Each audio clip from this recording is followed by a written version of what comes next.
Assalamualaikum dan salam sejahtera. Terima kasih kerana berminat untuk mendapatkan package grafik Super Collection of Graphic Stuff. Jadi sebagai permulaan, kita akan diperkenalkan dahulu dengan Adobe Photoshop. Jadi mungkin di kalangan anda ada yang menggunakan Adobe Photoshop CS, ada yang menggunakan Adobe Photoshop CS2, dan sekarang yang paling latest dan terkini sekali adalah Adobe Photoshop CS3. So tidak kisah anda menggunakan mana-mana Adobe Photoshop, cuma lebih baik anda menggunakan untuk versi CS dan ke atas, iaitu CS, CS2 dan CS3. Dan bila anda belajar daripada tutorial yang saya sediakan ini, tidak menjadi masalah kerana penggunaan konsep tidak jauh berbeza, lebih kurang sama sahaja.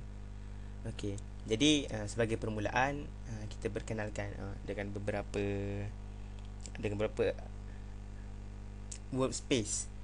Okay, kita boleh lihat, kita cuba klik pada window, dan biasanya yang paling penting untuk workspace kita gunakan yang pertama adalah channel.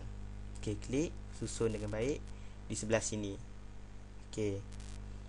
Kemudian untuk fungsinya saya akan terangkan kemudian. Seterusnya kita akan ambil untuk karakter. Okay, juga tidak ada masalah.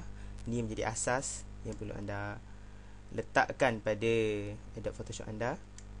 Okey, seterusnya kita pilih satu lagi, iaitu layers. No, bukan ini maksud saya, tapi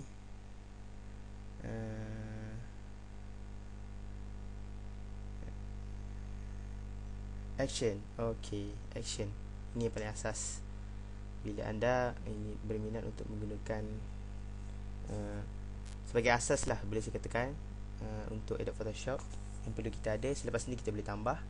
Jadi apabila anda sudah meletakkan keadaan Adobe Photoshop seperti ini, maka kita save untuk workspace ni, save workspace. Kita bagi nama apa sahaja yang dirasakan sesuai. Sebagai contoh, saya tulis asas. Okey, cukuplah sebagai contoh. Okey, save. Kita save. Okey, siap. Ini sekadar pengenalan sebelum kita belajar dengan lebih banyak lagi berkenaan dengan Adobe Photoshop.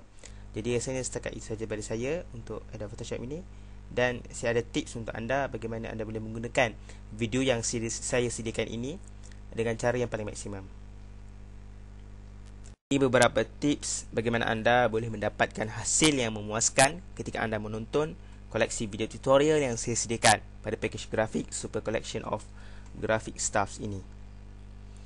Tips yang pertama adalah anda tidak perlu besarkan zoom skrin video anda ke tahap yang maksimum. Cukuplah sekadar saiz asal video yang saya sediakan. Kerana jika anda besarkan ke tahap maksimum, mungkin anda tidak akan berpuas hati, dan mungkin kualiti video yang anda perolehi adalah kurang memuaskan. Yang kedua, jika anda kurang faham dengan video tutorial yang saya sediakan, anda boleh pause atau hentikan sementara gerakan video atau ulang semula mana-mana langkah yang dirasakan kurang faham, agar anda tidak terlepas mana-mana langkah yang dirasakan penting. Kerana jika anda terlepas satu langkah penting, kemungkinan hasil yang diperolehi tidak sama dengan apa yang saya ajar kepada anda. Tips yang ketiga saya boleh berikan, bahawa anda memang bebas, dan memang anda bebas untuk memilih mana-mana video untuk ditonton terlebih dahulu. Tetapi saya mencadangkan agar anda bermula dari video yang pertama hingga ke akhir mengikut turutan video yang telah saya sediakan ini. Terima kasih kerana membeli koleksi video tutorial ini, dan selamat belajar dari saya. Terima kasih.